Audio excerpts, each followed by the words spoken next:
오늘 하나님께서 우리에게 주시는 말씀 함께 봉독하겠습니다. 사도행전 18장 9절에서 17절까지의 말씀입니다. 사도행전 18장 9절에서 17절까지의 말씀입니다. 아이워십 34쪽에 있습니다. 사도행전 18장 9절에서 17절까지의 말씀, 아이워십 34쪽에 있습니다. 이것은 하나님의 말씀입니다. 밤에 주께서 환상 가운데 바울에게 말씀하시되 두려워하지 말며 침묵하지 말고 말하라. 내가 너와 함께 있음에 어떤 사람도 너를 대적하여 해롭게 할 자가 없을 것이니 이는 이 성 중에 내 백성이 많음이라 하시더라. 1년 6개월을 머물며 그들 가운데서 하나님의 말씀을 가르치니라. 갈리오가 아가야 총독되었을 때에 유대인이 일제히 일어나 바울을 대적하여 법정으로 데리고 가서 말하되 이 사람이 율법을 어기면서 하나님을 경외하라고 사람을 권한다 하거늘 바울이 입을 열고자 할 때에 갈리오가 유대인들에게 이르되 너희 유대인들아, 만일 이것이 무슨 부정한 일이나 불량한 행동이었으면 내가 너희 말을 들어주는 것이 옳거니와 만일 문제가 언어와 명칭에 너희 법에 관한 것이면 너희가 스스로 처리하라. 나는 이러한 일에 재판장 되기를 원하지 아니하노라 하고 그들을 법정에서 쫓아내니 모든 사람이 회당장 소스데네를 잡아 법정 앞에서 때리되 갈리오가 이 일을 상관하지 아니하니라. 아멘. 사람은 어떤 일을 계속 지속하게 되다 보면 피곤하고 지칠 때가 있습니다. 이러한 현상은요, 하나님을 믿고 하나님의 일을 하는 사람에게도 마찬가지로 벌어지곤 합니다. 때로는 우리의 연약함 때문이기도 하고요. 그리고 때로는 주변 환경들과 대적의 요소들 때문에 우리는 지치고 피곤함을 느끼고 때론 낙심하기도 합니다. 어떤 이유에서건 그리스도인들에게도 이런 낙심, 피곤함 혹은 번아웃이라고 하는 순간이 다가올 때가 있다라는 겁니다. 하나님이 살아계심을 믿는데도 두려워지고 맥이 풀리는 그러한 일들이 우리에게 종종 벌어진다는 겁니다. 이러한 번아웃의 상태를 신앙적인 시각으로 말하자면 영적인 침체에 빠졌다라고 말할 수 있을 겁니다. 실망과 낙심으로 두려움 가운데 내던져진 매갈이 없는 상태가 바로 이런 번아웃, 영적 침체의 상태인 것입니다. 혹시 오늘 그리고 지금 이 자리에 이 영적인 침체를 경험하고 있지는 않으신가요? 왜 우리는 이러한 침체에 빠지는 것일까요? 마틴 로이드 존스 목사님이요, 영적 침체라는 책에서 영적 침체의 궁극적인 원인은 불신앙에 있다라고 정의했습니다. 영적 침체의 궁극적인 원인은 불신앙이다. 절대자인 하나님에 대한 신뢰가 흔들리고 무너지기 시작할 때 이 영적 침체라는 깊은 심연으로 들어가게 된다는 겁니다. 하나님보다 문제가 더 크게 보이고 하나님보다 실패가 더 두렵고 하나님보다 나의 자금이 더 작게만 보일 때 불신앙이 나를 덮게 되고 영적인 침체로 빠져들게 된다라는 거죠. 그렇게 영적 침체를 벗어나기 위해서 우리가 근본적으로 해야 하는 것은 신앙의 회복인 겁니다. 시편 42편을 보시면 두려워 떨고 있는 스스로에게 너는 하나님께 소망을 두라 라고 선언합니다. 이렇게 말하는 이유가 무엇인가요? 하나님께 소망을 둘 때 그 신앙의 회복이 일어나게 될 때 영적 침체로부터 탈출이 가능하기 때문에 그러는 거죠. 오늘 본문도 가만히 보니 사도 바울이 이러한 영적 침체로 빠져들고 있었던 것 같습니다. 그리고 그 영적인 침체로부터 벗어날 수 있는 계기도 신앙의 회복이었다라는 것을 찾을 수 있습니다. 9절에 보시면 주님께서 사도 바울에게 환상 중에 나타나셔서 두려워하지 말라라고 말씀하고 있습니다. 주님께서 이렇게 말씀하신 이유가 무엇일까요? 사도 바울이 지금 두려움 가운데 빠져들고 있었고 영적인 침체로 잠식되어지고 있었기 때문이다라고 생각할 수 있습니다. 그도 그럴 것이 사도 바울에게는 계속되는 선교의 여정과 핍박들이 있었고 특히 고린도에 도착하기 이전 이 아덴에서는 큰 소동으로 이렇다 할 전도의 열매, 선교의 열매를 얻지 못했기 때문에 그렇습니다. 아무리 하늘의 상급을 믿는다 하지만 열매 없는 현실을 보다 보면 낙심이 찾아오는 것을 막을 수 없습니다. 그리고 그것을 참아내는데도 한계가 있는 법이죠. 그런데다 지금 도착해 있는 이 고린도라고 하는 도시는 향락의 도시였고 모든 물자와 문물들이 집결되는 항구 도시였습니다. 결코 녹록지 않은 도시에서 사도 바울의 부담은 이루 말할 수 없었을 겁니다. 계속되는 실패와 방해와 박해가 있었고 이제 복음을 전해야 되는 고린도도 복음을 전하기에는 너무나 넘어야 될 산들이 많은 험난한 도시였기 때문에 사도 바울의 마음은 위축되고 또한 소망보다는 절망이, 열심보다는 소극적인 어떤 마음의 태도가 드러날 수밖에 없었던 것이죠. 다시 말해서 사도 바울은 점점 영적인 침체로 빠져들고 있었다라는 것을 우리는 생각해 볼 수 있습니다. 이러한 중에 주님께서 환상을 통해서 사도 바울에게 나타나신 겁니다. 오늘 우리가 읽었던 본문 9절의 말씀 우리 다시 한번 읽어보도록 하겠습니다. 9절입니다. 밤에 주께서 환상 가운데 바울에게 말씀하시되 두려워하지 말며 침묵하지 말고 말하라. 밤늦은 시간 홀로 외로움 속에서 깊은 침체로 들어간 시점에서 주님은 환상을 통해서 사도 바울에게 나타나셨습니다. 사도 바울이 환상을 통해서 주님을 만난 것은 사실 이번이 처음이 아니죠. 사도 바울은 이미 다메섹 도상에서 환상을 통해서 부활의 주님을 만났습니다. 그때 만났던 그 만남이 사도 바울의 회심의 사건이었습니다. 그가 부활의 주님을 믿기로 결단하고 전도자로 살아가기로 결단하게 된 결정적인 사건이 다메섹 도상에서 환상을 통해서 부활의 주님을 만난 사건입니다. 그렇기 때문에 사도 바울이 지금 환상을 통해서 주님의 음성을 들었다라고 하는 이 시점은 단순히 힘든 때에 주님이 나타났다 정도가 아니라 사도 바울이 처음 하나님을 만났을 그때를 다시금 돌이켜보게 되었다라는 것을 우리는 생각해 볼 수 있습니다. 사도 바울은 영적인 침체로 잠식해 가는 그 중에 신앙의 처음을 다시금 돌아보게 된 것입니다. 영적 침체에서 우리가 신앙으로 회복하려면 주님을 향한 이 첫사랑으로 돌아가야 하는 것입니다. 로이드 존스 목사님은요, 앞서 말씀드렸던 이 영적 침체라는 책에서 영적 침체의 특효약은 성경의 교리, 곧 기독교 교리에 대한 지식이다라고 말합니다.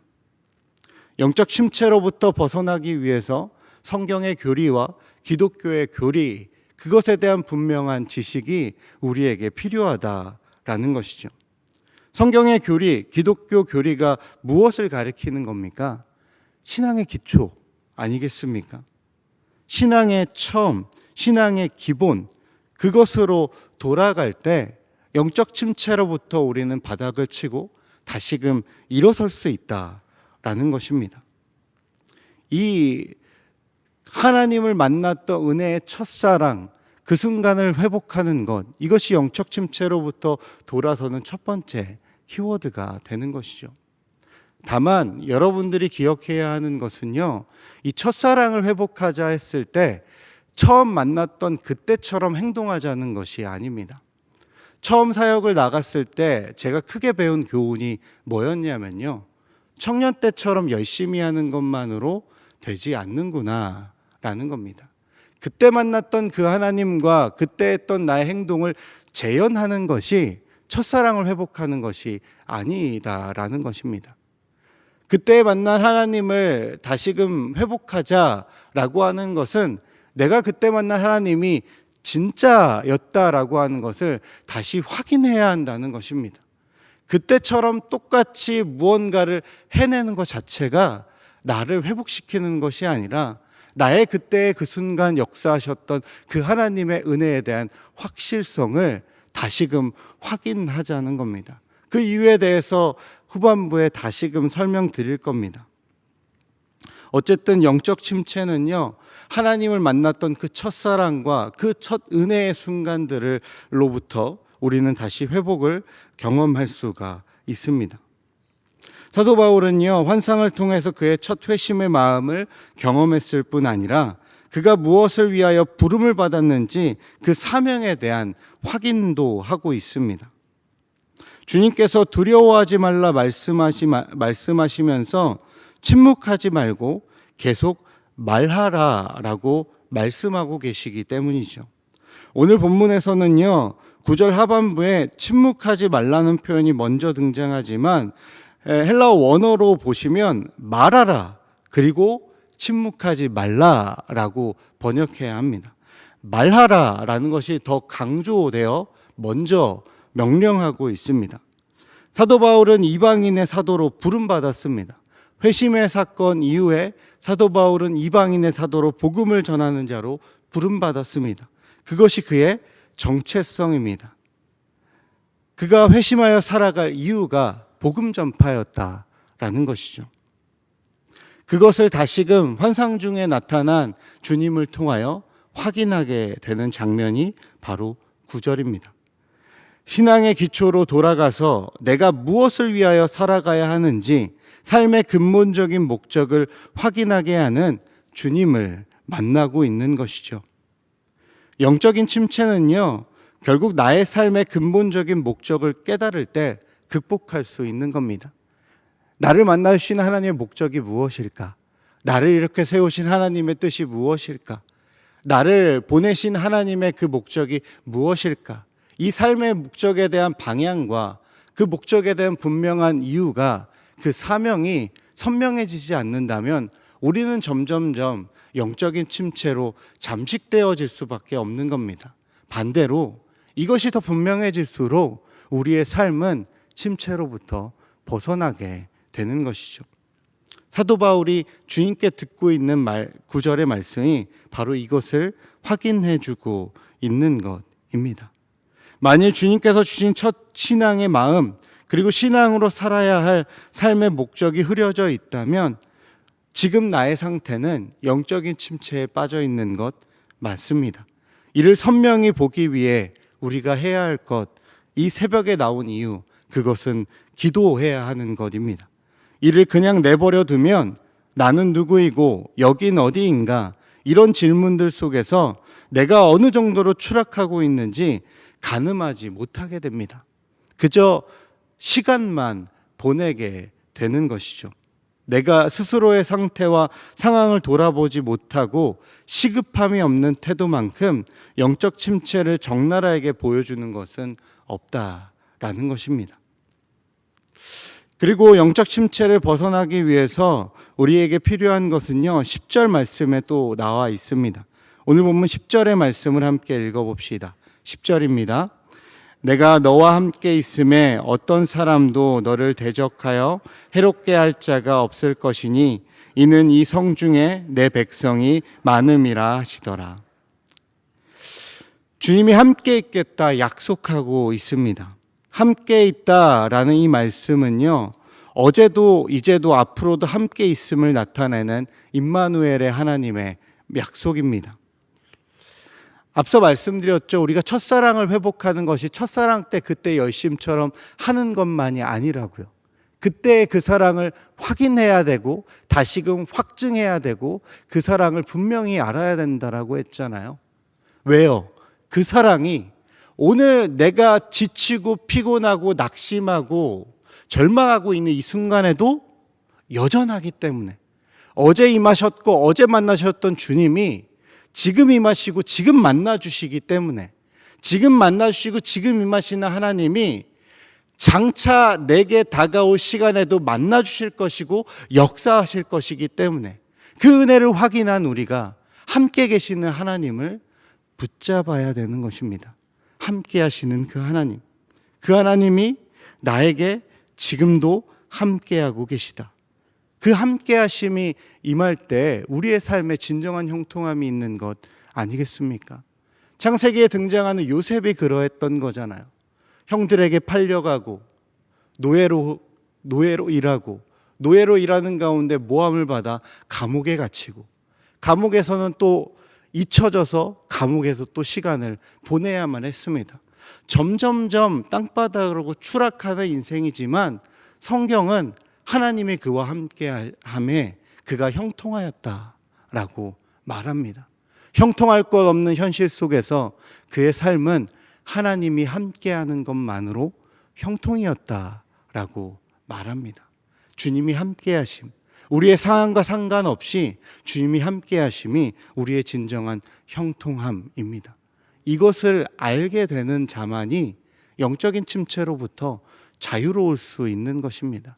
왜요? 상황과 환경과 관계에 영향받지 않을 수 있기 때문에, 오로지 나와 함께 하시는 하나님께만 영향을 받게 되기 때문에 그렇죠.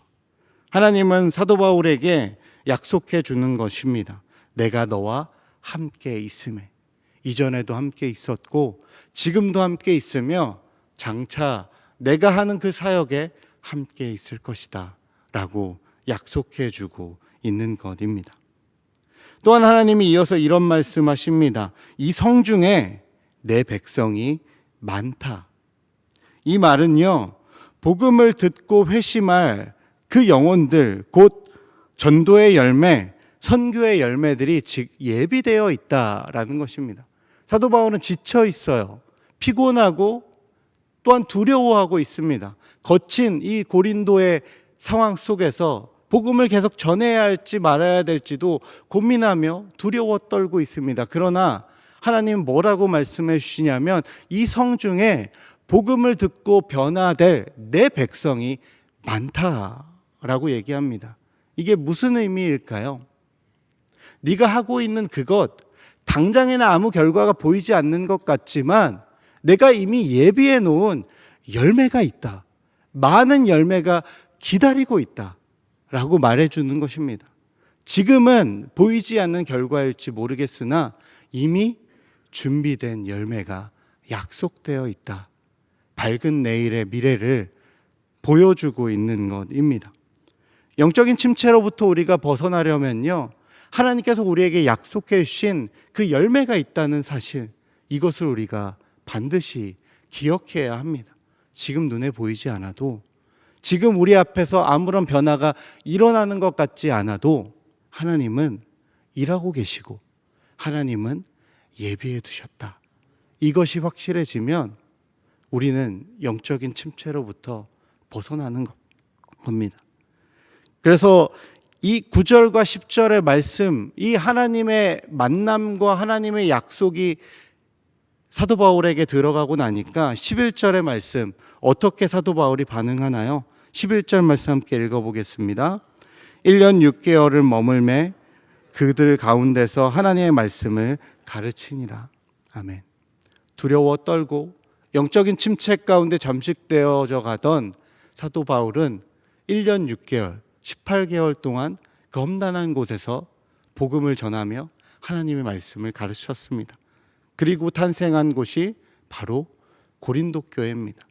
고린도 교회는 말도 많았고 문제도 많았고 탈도 많았지만 예루살렘 교회를 도와주기 위해 연보할 만할 정도로 큰 교회로 자리할 수 있었던 교회이기도 했습니다. 어려운 그곳에서 사도 바울은 주님과 함께 하심을 경험하고 확신하고 꿋꿋이 그의 사명을 다 감당한 결과 그 거칠고 험난한 곳에 하나님의 거룩한 교회를 세우는 일에 혁혁한 역할을 감당하게 된 것입니다. 12절부터 17절의 말씀은요, 이 고린도에서 보냈던 18개월의 여정이 얼마나 험난했던 여정이었는지를 보여주는 에피소드라고 생각하셔도 좋습니다. 고발과 고소와 폭력이 난무했지만 그 고발과 고소로부터 하나님이 살짝 비껴가게 하시고, 그러나 여전히 폭력적인 고린도에 있었던 유대인들과 이방인들에 의해서 회당장 소스데네가 폭력당하는 그런 일들이 벌어지는 곳이 고린도였어요. 하나님께서 피하게 하는 은혜도 있었지만 여전히 위협과 두려움이 있었던 그곳이 고린도였다는 겁니다. 그러나 그곳에서 사도 바울은 꿋꿋이 주님의 사명을 잘 감당할 수 있었고, 교회를 세우는 아름다운 열매를 경험할 수 있었습니다. 이것이 다 무엇 때문이었을까요? 영적인 침체로 빠져가던 한 사람이 그 영적인 침체로부터 벗어나 주님께서 주신 그 사명을 잘 감당했기 때문 아닐까요? 사랑하는 여러분, 오늘은 주중이 마무리되는 금요일입니다. 여러분들은 한 주 동안 잘들 지내셨습니까? 먹고 사는 일뿐만 아니라 영적으로 잘 지내셨냐는 질문입니다. 그리스도인을 향하여 고발과 고소, 폭력이 난무하는 현실 속에서 여러분들 참 수고 많으셨습니다. 혹시나 여전히 힘든 세상의 현실 가운데 두려움과 낙심, 다양한 피로감으로 오늘 영적 침체로 빠져들고 계시진 않습니까? 오늘 말씀을 통하여 영적 침체를 벗어나기 위한 4가지를 말씀드렸습니다. 첫, 신앙을 다시금 회복합시다. 나에게 주어진 주님의 그 사명을 선명하게 정리해 봅시다. 어제도 계신 그 하나님이 오늘도 계심을 신뢰합시다. 약속하신 열매가 있음을 기대하며 나아갑시다. 이 어둠이 짙게 깔린 새벽, 함께 하시는 주님을 만날 수 있기를 간절히 바랍니다. 이제 곧 밝아오는 아침처럼 주님의 말씀을 받아 용기와 담대함을 얻게 되기를 간절히 바랍니다. 그래서 좀 더 머물러 있을 수 있는 단단한 믿음의 사람으로 오늘을 살고 하나님의 역사를 경험하게 되기를 주님의 이름으로 축복합니다.